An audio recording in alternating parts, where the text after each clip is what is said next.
Be me. 27 years old, working as a stalker at Target, making barely above minimum wage. Live in a shitty studio apartment that smells like the neighbor's cooking, no matter how much I air it out. My life is pretty unremarkable. Wake up, stock shelves, go home, play League of Legends until 3 a.m., repeat. No girlfriend, haven't had one in like 4 years, gave up on dating apps after getting ghosted for the 100th time. My social life consists of Discord calls with people I've never met in person and occasional trips to the gas station for energy drinks. One Saturday, I'm at work restocking the cereal aisle when this girl approaches me. She's average height, brown hair, wearing jeans and a graphic tee with some band I don't recognize. Oh my God, I can't believe it's you. She's smiling huge, like we're old friends. I look around to see if she's talking to someone behind me. Nope, definitely talking to me. Hey, sorry, do I know you? Her smile falters a bit. Very funny, it's me, Jessica. I'm scanning my brain trying to place this person. Jessica, do I know any Jessicas? I'm really sorry, but I don't think we've met before. She laughs like I'm joking. We dated in 2019 for like 3 months. We met at that party at Mike's place? I have no idea who Mike is. I definitely don't remember dating anyone in 2019. In 2019, I was working at a warehouse and spending all my time grinding Overwatch. I think you have me confused with someone else. I didn't date anyone in 2019. Her expression changes. She looks almost offended. Yes, you did. We went to that Italian restaurant downtown. You spilled wine on your shirt. We laughed about it. This is getting weird. Look, I really don't remember any of this. Are you sure you have the right person? Your name is Derek, right? You worked at a warehouse back then? Okay, so she knows my name and where I used to work. That's concerning. Yeah, that's me, but I seriously don't remember dating you or going to any Italian restaurant. She pulls out her phone. I have pictures. Look. She shows me her phone and there's a photo of her with some guy who I guess kind of looks like me if you squint. Same build, similar haircut, but definitely not me. That's not me. What do you mean that's not you? I took this picture. The guy in the photo has a tattoo on his forearm. I don't have any tattoos. I don't have a tattoo, see? I show her my arm. She stares at it confused. You must have gotten it removed. People do that when relationships end badly. What kind of logic is that? I never had a tattoo to begin with. I think you're mixing me up with someone else who happens to look similar. She's shaking her head. No, I remember you. You told me about your dad's car accident, about how you wanted to go back to school for computer science. My dad never had a car accident, and I've never wanted to study computer science. None of that is true about me. You definitely have me confused with another Derek. Customer walks by looking for granola bars and I have to help them. When I come back, Jessica is still standing there looking distressed. I don't understand. How can you not remember me? We were together for 3 months. Because it wasn't me. Look, I need to get back to work, but I think you should check that guy's Facebook or something and confirm it's actually me. She looks hurt. I can't believe you're pretending you don't know me. Did I do something wrong? Is that why you're acting like this? This is spiraling. My manager Tim walks by and gives me a look like, why am I chatting instead of working? I'm really sorry, but I have to go. Good luck finding the actual guy you dated. I walk away quickly and hide in the back stockroom for a bit. Spend the rest of my shift paranoid. She's gonna pop up again. She doesn't. Drive home thinking that was the weirdest interaction I've had in months. Tell my Discord friends about it that night while we're playing. Dude, she's probably just crazy. Or she's running some kind of scam. Maybe you have a doppelganger out there living your best life. We laugh about it, and I forget about the whole thing. 2 days later, I'm on my lunch break scrolling through Instagram in the break room. I get a DM request from someone named Jessica Martinez. It's her. She found my Instagram somehow. I open the message against my better judgment. Hey, I'm sorry if I came on too strong at the store. I was just shocked to see you. I've been thinking about you a lot since we broke up, and seeing you brought back all these feelings. Can we talk? This woman is insane. I type back. You have the wrong person. We never dated. Please stop contacting me. I block her immediately. Think that's the end of it. Next day I come into work and Tim pulls me aside. Hey man, some girl called asking about you. Said she was an old friend trying to reconnect. I told her I can't give out employee information. She called my workplace. Thanks, Tim. She's not a friend. She thinks I'm someone I'm not. It's a whole thing. Tim looks concerned. You need me to ban her from the store or something? Hopefully it won't come to that, but I'll let you know. I'm genuinely getting freaked out now. This girl is borderline stalking me over a relationship that never happened. Week goes by without incident. I start to relax, figure she finally realized her mistake or gave up. I'm wrong. I'm walking to my car after closing shift around 10 p.m. Parking lot is mostly empty, just a few employee cars left. I see someone sitting on the hood of my car. It's Jessica. My heart starts racing. "Hey, I've been waiting for you. We need to talk." I stop walking, keep my distance. "You need to leave. This is harassment." "Harassment? I'm trying to understand why my boyfriend is pretending he doesn't know me." "I was never your boyfriend. You dated someone else." She slides off my car and walks toward me. I back up. "I showed your photo to my friends. They all confirmed it's you. Same face, same voice, everything. Based on what? Memories from 4 years ago? People can look similar." She's getting emotional now. "We had something special. You told me you loved me. How can you just forget that?" I'm looking around to see if anyone else is in the parking lot. There's a security guard by the entrance. I start walking toward them. Jessica follows. "Where are you going? I'm not finished talking." I reach the security guard, an older guy named Bill. "Hey Bill, this woman is harassing me. Can you help me out?" Bill looks at Jessica. "Ma'am, I'm going to have to ask you to leave the property." "I'm not harassing anyone. I'm trying to talk to my ex-boyfriend. I'm not her ex-boyfriend. She has me confused with someone else and won't leave me alone." Bill radios for backup. Jessica starts crying. "I can't believe you're doing this to me. After everything we shared." Another security guard shows up and they escort her off the property.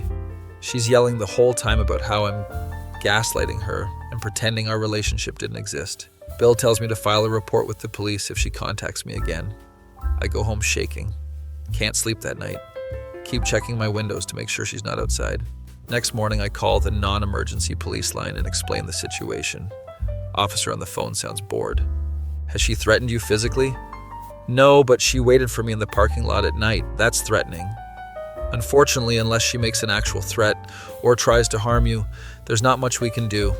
Keep records of all contact and call us if it escalates." "Great. So I just have to wait until she does something worse." I check all my social media and make sure everything is private. She's already blocked on Instagram, but I block her on Facebook and Twitter too, even though I barely use them. Few days pass without incident. I'm starting to sleep better. Then I get home from work and there's a letter taped to my apartment door. My stomach drops. I rip it off and go inside, lock the door behind me. Open the letter with shaking hands. It's written in neat handwriting on the lined paper. "Derek, I don't understand why you're doing this to me. We had something real, and you can't just pretend it didn't happen. I have proof. I have our texts, our photos, our memories. You told me you wanted to marry me someday. You can't just erase me from your life like this. I know you're scared of commitment, but running away isn't the answer. Please just talk to me. We can work through whatever this is. I still love you, Jessica." I read it 3 times trying to process the insanity. This woman is living in a complete delusion. I take photos of the letter for evidence. Call the police again. Different officer this time. "She left a letter at my door. She knows where I live now." "Is the letter threatening?" "It's unhinged. She thinks we dated and wants to get back together." "But is it threatening? Does she say she'll harm you or herself?" "No, but come on. This is stalking behavior." "I understand your concern, sir. I'll make a note in our system. If she contacts you again or you feel you're in immediate danger, call 911. Hang up feeling completely helpless. System is useless until something bad actually happens. I tell my apartment manager about the situation. He says he'll keep an eye out, but there's not much he can do unless she tries to enter the building. I'm genuinely considering moving at this point. Can't afford it though, barely making rent as is. I start varying my schedule, taking different routes to work, looking over my shoulder constantly. This is no way to live. Week later, I'm at work and get called to Tim's office. He looks uncomfortable. "So that girl came by again. She didn't come in the store, but she was in the parking lot. Said she just wants to give you something." "What is it?" "I told her to leave it with me. I'd give it to you." He hands me a small wrapped box. I don't want to open it. "You should probably look at it here in case it's something we need to report." I unwrap it carefully. It's a necklace with half a heart pendant. There's a note. "I kept the other half all these years waiting for the day I'd see you again. Now that I found you, we can be whole again." This is actually insane. "Tim, I need you to ban her from the property. This is getting out of hand." "Already done. I told her if she comes back, we're calling the cops." "Thanks, man." I leave the necklace in Tim's office. Don't want it anywhere near me. That night I'm playing League, and my Discord friend Jake asks how the crazy stalker situation is going. I fill him in on everything. Dude, you need to find this other Derek guy and get her to see you're not him. How the hell am I supposed to do that? I don't know, hire a private investigator or some shit? With what money? I make $12 an hour. We brainstorm ideas, but nothing seems realistic. Another friend suggests I just move to a different city entirely. Very helpful. Few more days go by. I'm in a constant state of anxiety. Jump at every noise. Check over my shoulder constantly. Can't focus on anything. My work performance is slipping. Almost dropped a whole pallet of canned goods because I was distracted. Tim notices. You doing okay, man? You seem really stressed. I explain that the stalker situation is affecting my mental health. You should take a few days off. Get your head straight. I'll approve the time. I take him up on it, even though I can't afford to miss the pay. Spend 3 days basically barricaded in my apartment playing video games and eating ramen. On the third day, I get a Facebook message request. It's from an account with no profile picture named Truth Seeker. I almost don't open it, but curiosity gets the better of me. You need to stop lying to Jessica. She deserves better than this. What you're doing is cruel and gaslighting. I know it's you, Derek. Stop playing games. Who the hell is this? I checked the account. It was created 2 days ago, has no friends, no posts. She made a fake account to message me after I blocked her. I report the account and block it. Immediately get another message request from Jessica's friend. Block without opening. Then another from Concerned Observer. She's making multiple fake accounts. I set my Facebook to only receive messages from friends. Check my Instagram. She somehow found my account again, even though I blocked her. Must have made a new account. I see she's been liking my posts from months ago. That's not creepy at all. I make my Instagram completely private and go through my followers, removing anyone I don't personally know. This is exhausting. My phone buzzes. Unknown number. Hey, it's Jessica. Please don't hang up. I just want to talk. I block the number immediately. 2 minutes later, different unknown number. I know you're getting my messages. Please just respond. I'm not trying to scare you. Too late for that. Block that number too. My phone rings. Another unknown number. I don't answer. It rings again. And again. She's calling from different numbers. I silence my phone and throw it across the room. Sit on my couch with my head in my hands, trying not to have a panic attack. This woman has completely upended my life over a relationship that never existed. I start Googling how to get a restraining order. Turns out I need evidence of repeated harassment and credible threats. I have the harassment part, but apparently letters about love and necklaces don't count as threats. I save all the texts, take screenshots of the Facebook messages, keep the note she left on my door, building a case, I guess. Next day I go back to work. Tim pulls me aside immediately. She was here again yesterday, stood outside the entrance for 2 hours, didn't come in, but kept watching the door. I called the cops. They told her to leave. Did she? Yeah, but she came back an hour later. We called the cops again. They warned her she'd be arrested for trespassing if she came back. Thanks for having my back, Tim. No problem, man. This is serious stalker shit. Be careful. I work my shift in a constant state of paranoia. Every time someone comes down the aisle, I tense up. Get home and check my apartment door before entering. No notes. I deadbolt the door and push my couch against it for extra security. This is insane. I'm living like I'm in witness protection. That night I'm trying to sleep when I hear something outside my window. My apartment is on the 2nd floor. I peek through the blinds and see someone standing in the parking lot looking up at my building. It's her. She's just standing there, staring. I grab my phone and call 911. There's someone outside my apartment. She's been stalking me for weeks. Operator asks for my address and says they're sending someone. I watch from the window. Jessica doesn't move, just keeps staring up. About 10 minutes later, a police cruiser pulls into the parking lot. She sees them and starts walking away quickly. Officers get out and stop her. I can't hear what they're saying, but it looks like they're talking to her for a while. Eventually, they let her go, and she walks off into the night. One of the officers comes up to my apartment. I let him in. Sir, we talked to the woman. She claims you two were in a relationship and she's trying to get closure. We were never in a relationship. She has me confused with someone else. She seems to genuinely believe you dated. I know she believes it, but it's not true. I've never seen this woman before a few weeks ago. Officer takes down my statement. I'd recommend filing for a restraining order. You have enough documentation of harassment at this point. How do I do that? He explains the process, sounds complicated and expensive. In the meantime, vary your routine, keep your doors locked, don't engage with her at all. No shit. Officer leaves and I'm alone again. I don't sleep at all that night. Just sit on my couch with a knife from the kitchen on the coffee table in case she tries to break in. Morning comes and I look like hell. Calling sick to work, can't deal with going outside. Spend the day researching restraining orders and filling out forms online. Turns out I need to go to the courthouse and file in person. I'll do it tomorrow. Around noon, I hear a knock at my door. Freeze. Another knock. Derek, I know you're in there. Your car is parked outside. It's her. I'm not leaving until we talk. I grab my phone and call 911 again. There's someone at my door, the same woman from last night. She won't leave. While I'm on the phone with dispatch, she starts knocking louder. Derek, please, I just want to understand what happened. Why are you shutting me out? Ma'am, you need to leave or I'm calling the police. I'm not leaving. We need to talk about us. The dispatcher tells me officers are on the way. Jessica keeps knocking and talking through the door. I still have our text messages. I can show you. We talked every day. You sent me good morning texts and called me beautiful. How can you not remember that? Because it wasn't me. Stop lying. I know your voice. I know your laugh. I know you. I'm backed against the far wall of my apartment with the knife in my hand. This is genuinely terrifying. Finally, I hear sirens. The knocking stops. I hear heavy footsteps and radio chatter. Ma'am, step away from the door. I hear Jessica protesting. I'm just trying to talk to my boyfriend. Sir, are you okay in there? Officer calls through the door. Yeah, I'm okay. Can you open the door, please? I move the couch and unlock the deadbolt. There's 2 officers in the hallway and Jessica is in handcuffs. She's crying. I didn't do anything wrong. I just wanted to talk. Ma'am, you're being arrested for trespassing and harassment. They read her rights while she sobs.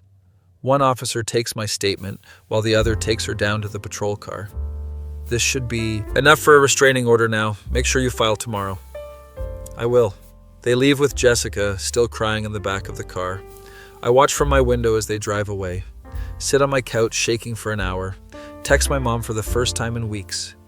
Hey mom, can I borrow some money? I need it for legal stuff. She calls immediately. What's going on? Are you in trouble? I explain the whole situation. She's horrified. You need to move. Come back home. Mom, I have a job here. I can't just leave. Your safety is more important than a job at Target. She has a point, but I'm too stubborn to admit it. She sends me $200 for the restraining order and tells me to keep her updated. Next morning, I go to the courthouse. Wait in line for 2 hours to file the paperwork. Have to recount the whole story to a clerk who looks bored out of her mind. Hearing will be scheduled within 10 days. You'll get a temporary order until then. Leave with temporary restraining order in hand. Feel slightly safer but still paranoid. Go to work and give Tim a copy of the order in case she shows up again. Damn, dude, this is serious. Yeah, tell me about it. Work my shift without incident. Next few days are quiet, no messages, no calls, no showing up anywhere.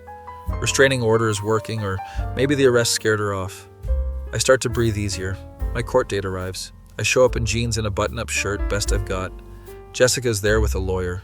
A lawyer. Where did she get money for a lawyer? We're called into the courtroom. Judge looks over the paperwork. Jessica's lawyer speaks first. Your Honor, my client maintains that she and the petitioner had a consensual romantic relationship in 2019. She's simply trying to reconnect.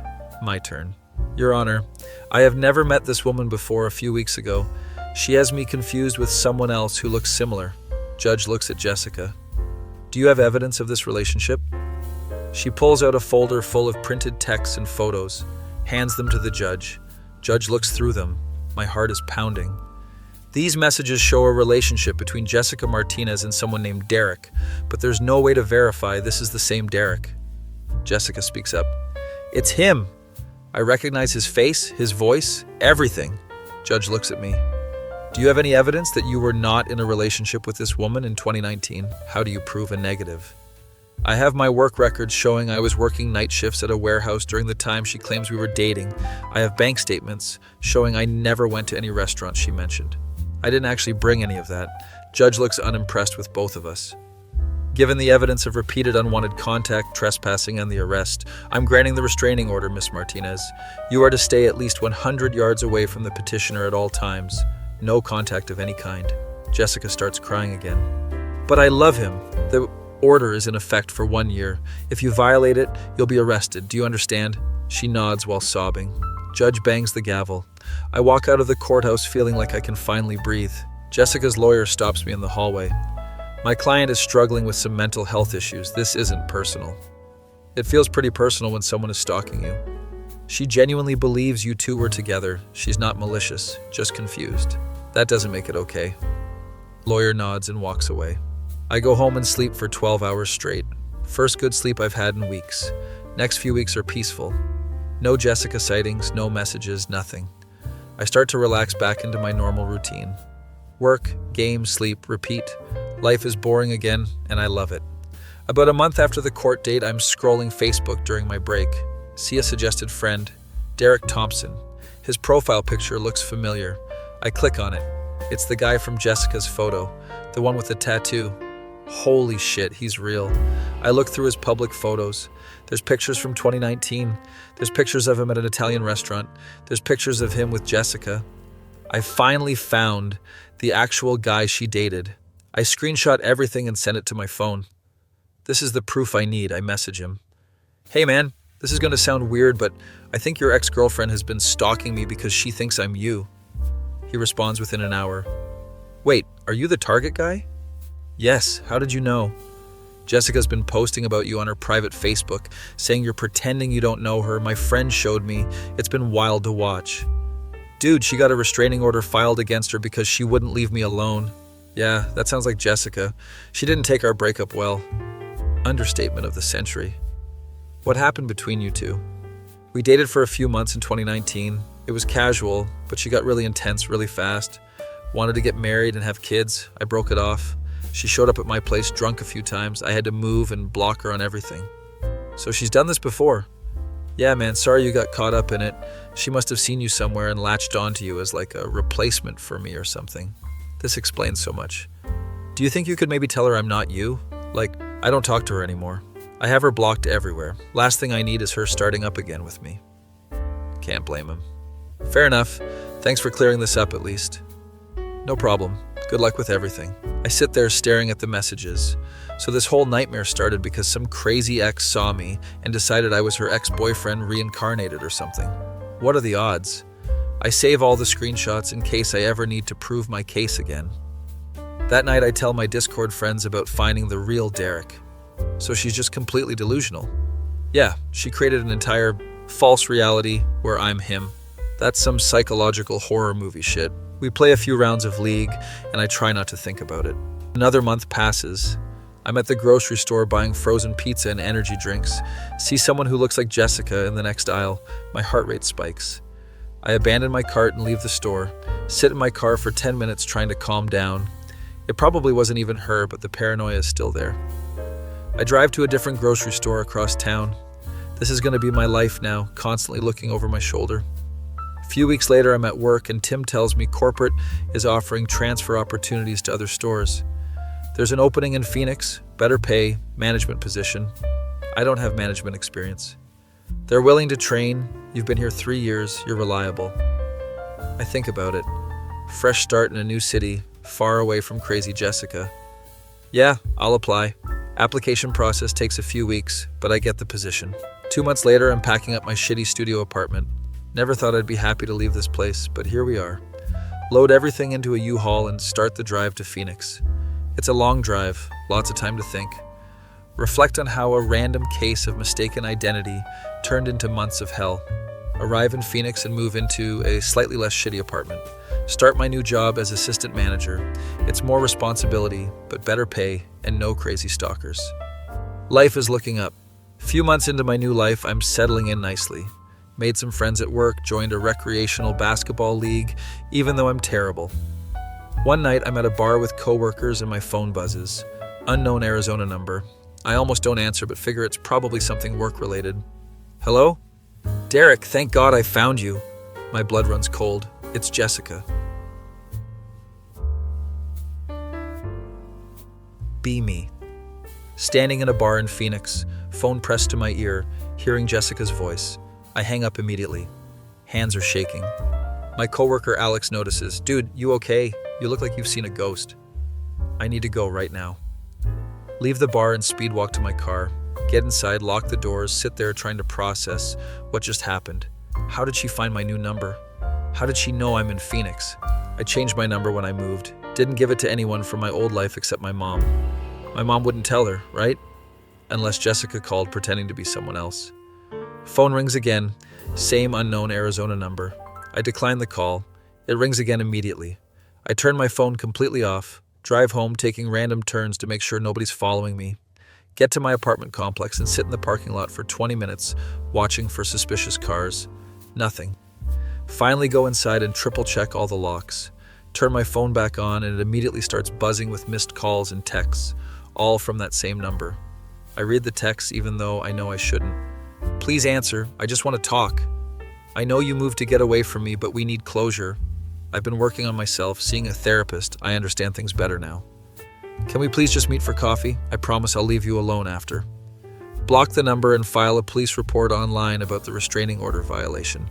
Phoenix Police Department website says someone will contact me within 48 hours. I don't sleep that night. Just lie in bed staring at the ceiling. Next morning I call my mom. Did anyone call you asking about me? No, honey. Why? Is that girl bothering you again? She found my number somehow, called me last night. My mom is horrified. You need to call the police. I filed a report, they'll contact me. Maybe you should come home for a while, stay with me and your dad. Mom, I just started this job, I can't leave. We talk for a bit longer and she makes me promise to be careful. Get ready for work in a daze. My boss Rachel notices I'm distracted during the morning meeting, pulls me aside after. Everything all right? You seem off. I give her a brief version of the situation. Holy shit, that's terrifying. Do you need time off? No, I'd rather stay busy, honestly. Okay, but if you need anything, let me know, and if she shows up here, we'll handle it. Spend the day organizing inventory and trying not to think about Jessica. Get home and there's a package outside my door. No return address. My stomach drops. I take it inside and open it carefully like it might explode. It's a scrapbook, full of photos of the other Derek and Jessica, but she's photoshopped my face onto his body in every single picture. It's disturbing as hell. There's captions written underneath each photo. Our first date at Romano's. The night you told me you loved me. Celebrating my birthday at the beach. Flip through the whole thing feeling sick. At the end, there's a handwritten note. I made this so you can remember all our beautiful moments together. I know you're confused right now, but these memories are real. We can make new ones. I forgive you for running away. Love always, Jessica. I take photos of every page as evidence. Call the police non-emergency line. Explain about the restraining order from my previous state and the package. We'll send an officer over to take a statement. Cop shows up 2 hours later, looks at the scrapbook. This is pretty concerning. You said there's a restraining order from another state? Yes, from the courthouse back home. It's supposed to be valid nationwide. We'll need to verify that. In the meantime, I'd recommend getting security cameras for your door. He takes the scrapbook as evidence and gives me a case number. We'll try to locate her and inform her of the existing order. After he leaves, I immediately order a Ring doorbell camera. Also, order pepper spray and a taser, even though I've never used one. Next few days, I'm hyper-vigilant.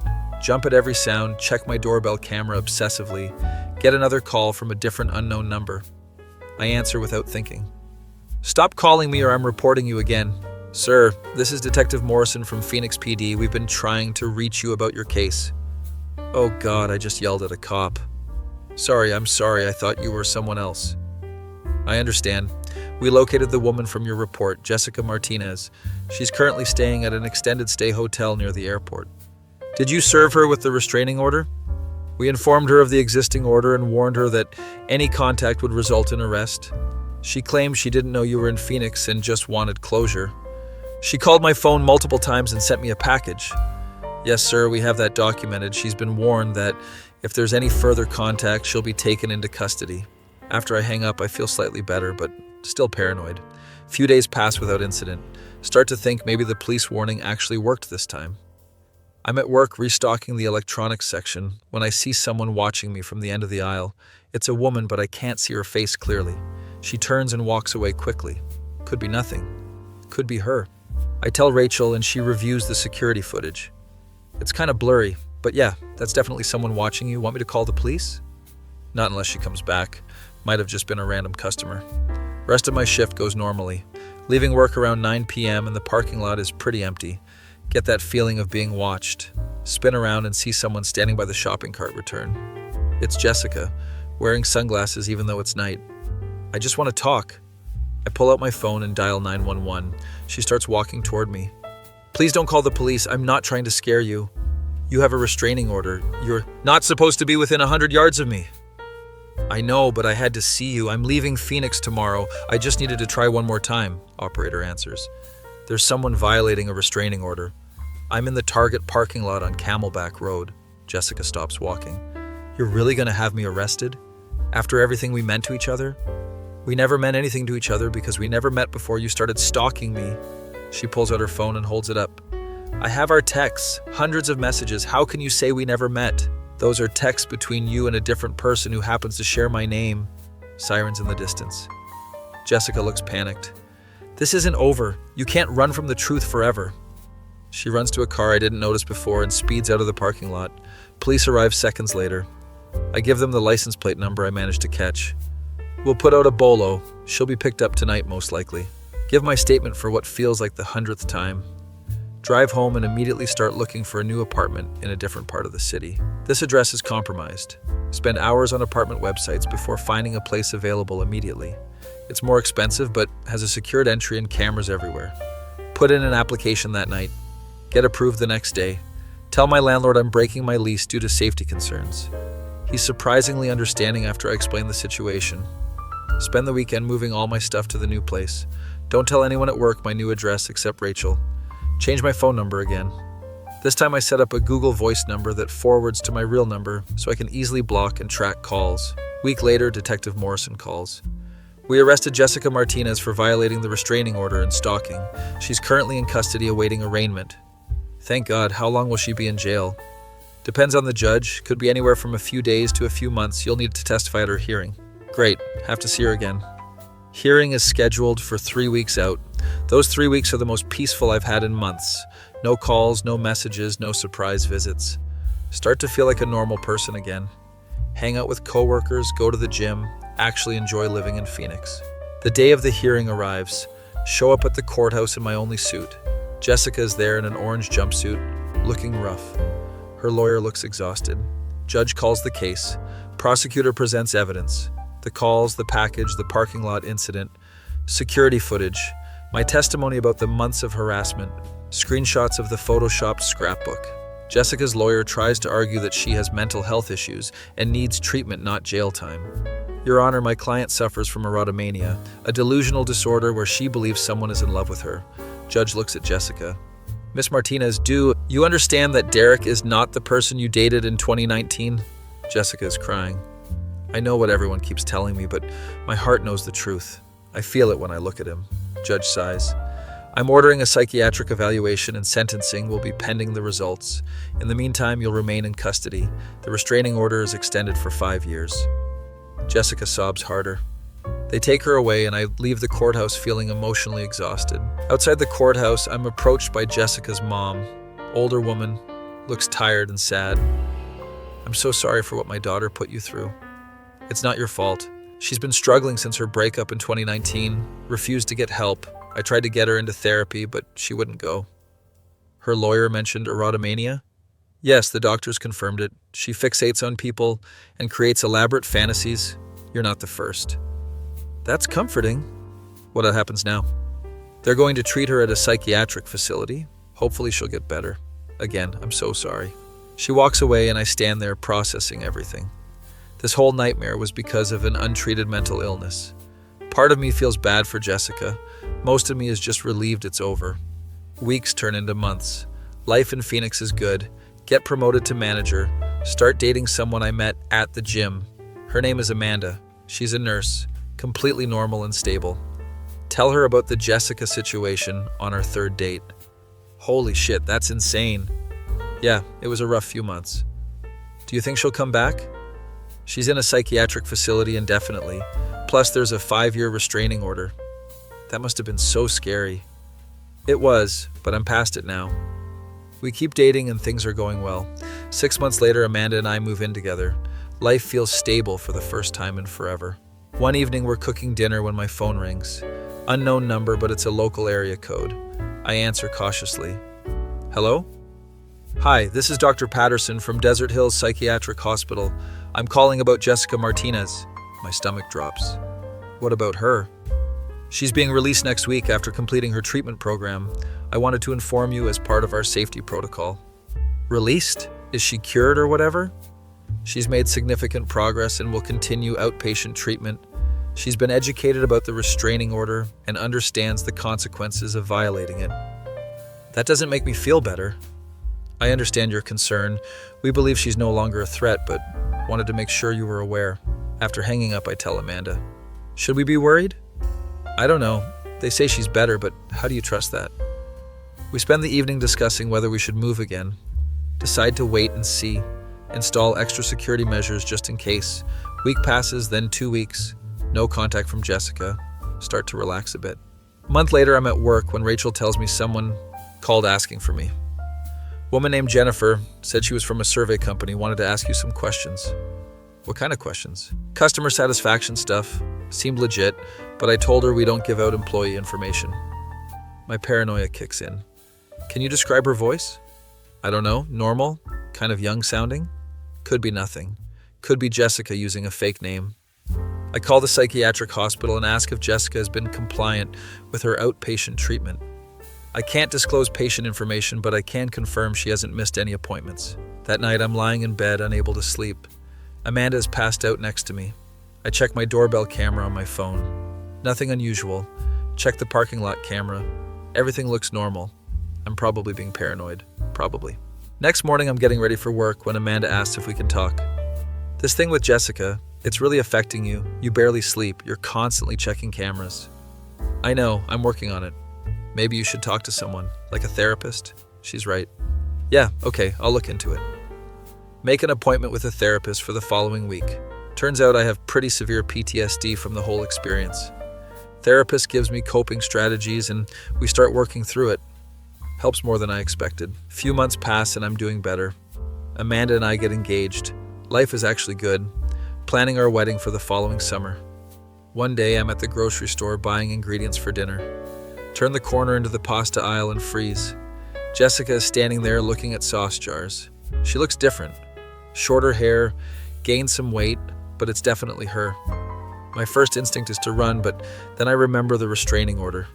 She's violating it just by being in the same store as me. I pull out my phone to call the police. Jessica looks up and sees me. Her expression is strange, kind of blank. We make eye contact for a long moment.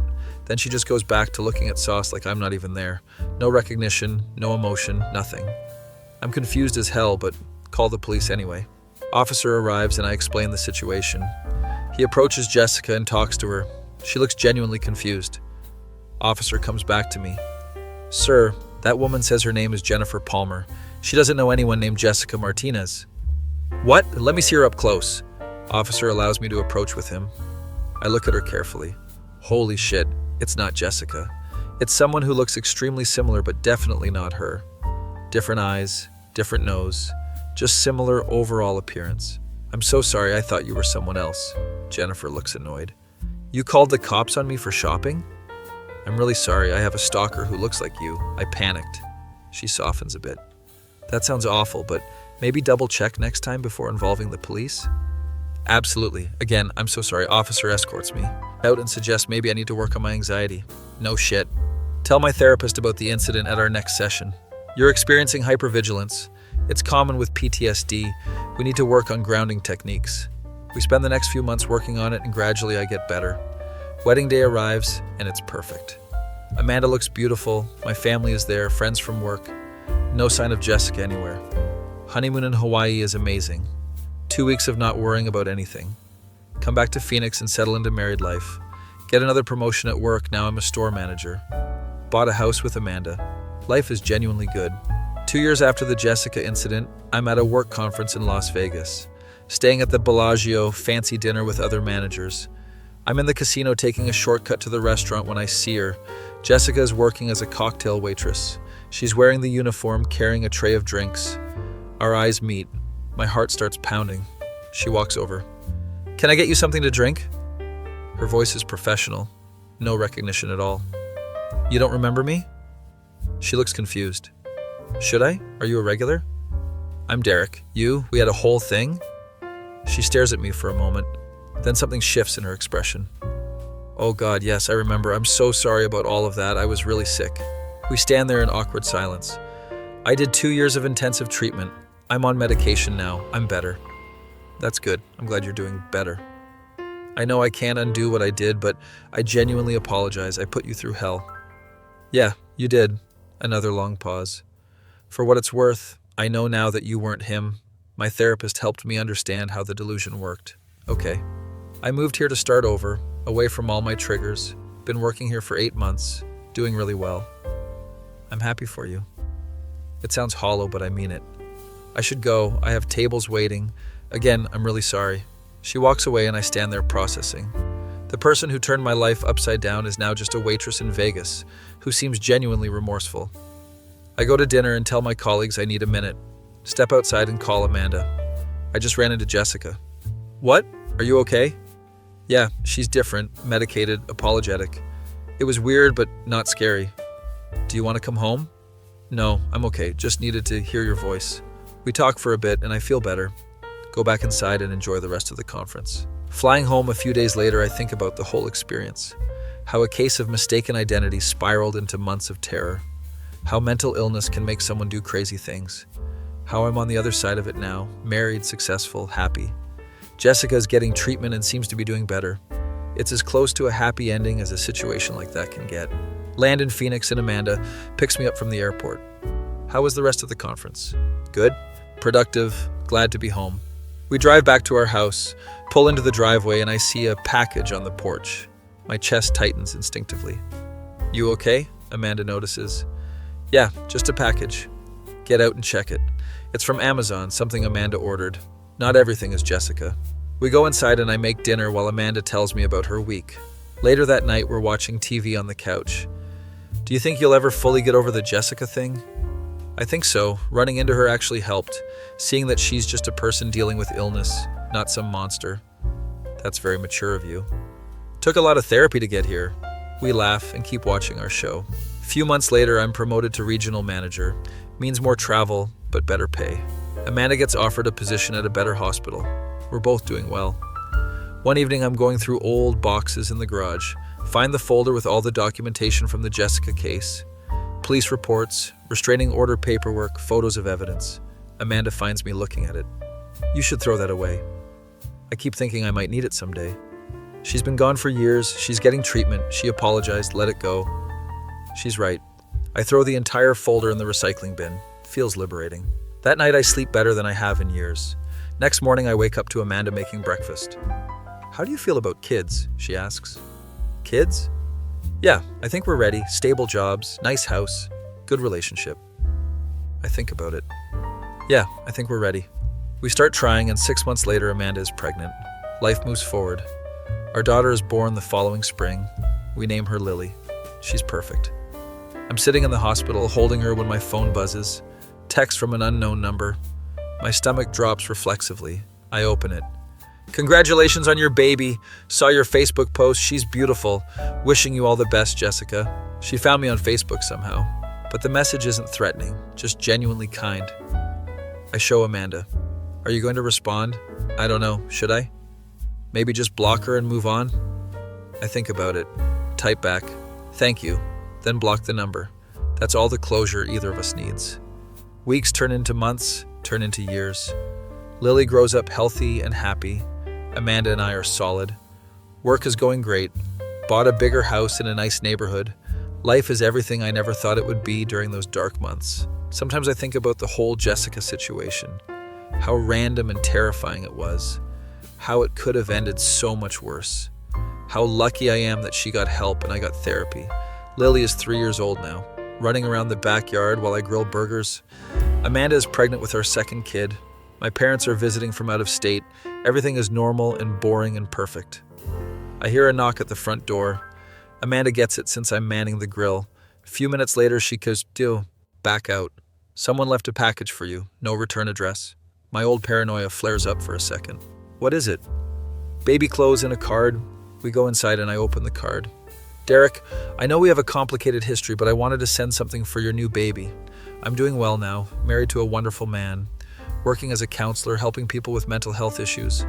I hope you and your family are happy. No need to respond, just wanted you to know I'm okay, Jessica. I show it to Amanda. That's actually kind of sweet. Yeah, weird but sweet. We donate the baby clothes to Goodwill. Don't need that energy in our house. But I keep the card. Reminder that people can change, that mental illness isn't a moral failing, that sometimes the scariest things in life can have relatively peaceful resolutions. Few more years pass. Lily is in first grade. Our son Marcus is 2. I'm now a vice president at a regional retail chain. Amanda is a head nurse at the hospital. We're living the suburban dream. One Saturday, I'm at Lily's soccer game when I see a woman on the sidelines. She looks familiar. It's Jessica, watching a kid who's playing on the other team. She sees me and waves. I wave back hesitantly.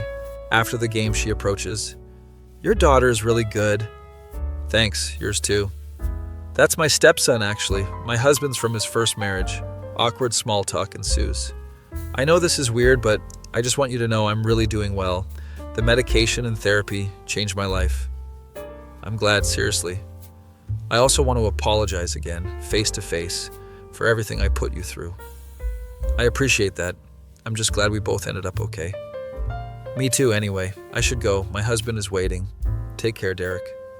You too, Jessica. She walks away and I watch her go.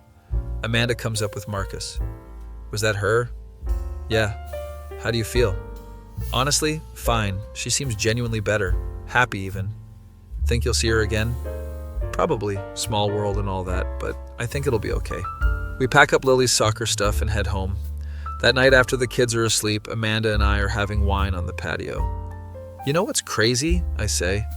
What? If the Jessica thing never happened, I probably would have stayed at Target forever, never moved to Phoenix, never met you. So you're saying your stalker was actually a blessing? Absolutely not, but maybe the universe works in weird ways. We sit in comfortable silence. Think about how a mistaken identity almost ruined my life, but somehow led me here. To this house, this family, this peace. Life is funny like that. Couple more years pass without incident. See Jessica occasionally at kid events since our kids are in the same school district. We nod politely and move on. No drama, no weirdness, just two people who had a terrible situation years ago and moved past it.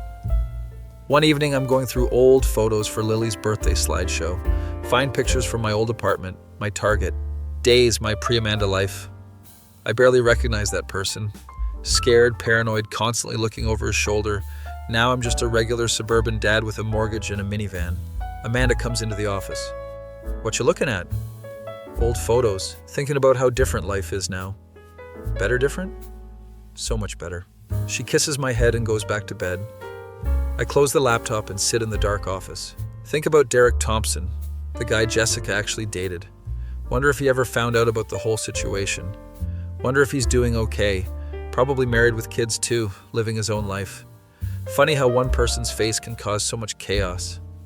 I go to bed and sleep soundly. No nightmares, no paranoia, just sleep. Next morning is Saturday. Family pancake day. Lily wants chocolate chips, Marcus wants everything. Amanda is laughing at them arguing over toppings. My phone buzzes. Unknown number. I almost don't check it, but I do. Hey man, this is Derek Thompson, the actual guy Jessica dated. I heard through mutual friends about what happened years ago. Just wanted to say sorry you got caught up in that mess. Hope you're doing well. I stare at the message. The man himself finally reaching out. I type back, no worries, man. All worked out in the end. Hope you're doing good too. He responds, yeah, man. Married now. Got a kid, living in Seattle. Completely cut Jessica out years ago. Glad to hear she got help. Same here. Take care. You too. I put my phone down. The circle is complete. Both Dereks have moved on with their lives. Jessica's getting treatment and doing better. Nobody died. Nobody got seriously hurt. Just a strange chapter that everyone survived. Lily pulls on my sleeve. Daddy, my pancakes. Coming, sweetheart. I make her pancakes with extra chocolate chips. Life goes on. Normal, boring, beautiful life. Years later, I'm telling the story to my kids when they're teenagers. They think it's insane. So some random woman just decided you were her ex-boyfriend? Yep, that's exactly what happened. That's like a horror movie, Dad. It felt like one at the time. They find it hilarious now that enough time has passed. I find it kind of funny, too. The absurdity of it all. How a simple case of mistaken identity became months of terror, became years of therapy, became just a weird story I tell at dinner parties. Amanda always adds her perspective. I almost didn't date your father because of the baggage. But you did. But I did, and look at us now. We're old now. Kids are grown and moved out. Grandkids visiting on weekends. Retirement is treating us well. Sometimes I see Jessica around town. She's old too. Gray hair, grandkids of her own. We exchange pleasantries. How are the grandkids? Exhausting but wonderful. Yours? Same. We laugh and go our separate ways. Time heals everything, apparently. Even the weirdest, most traumatic situations eventually just become stories. I'm sitting on my porch one evening watching the sunset. Amanda brings out 2 beers. Thinking about old times? Yeah, the Jessica stuff. That was 20 years ago. I know, just popped into my head. Do you ever regret how it all went down? No, led me to you, to our kids, to this life. Even the traumatic parts? Even those made me who I am. We drink our beers in silence. Somewhere across town, Jessica is probably sitting with her family too. Both of us lived through something bizarre and came out the other side. Both of us built good lives despite the chaos. The universe is weird like that. It throws random shit at you, and you either survive or you don't. We survived. My face when a case of mistaken identity turned into a multi-year stalking nightmare that somehow led to the best life I could have imagined. That feeling when you're old and gray looking back at the craziest chapter of your life and realizing it all worked out exactly as it was supposed to.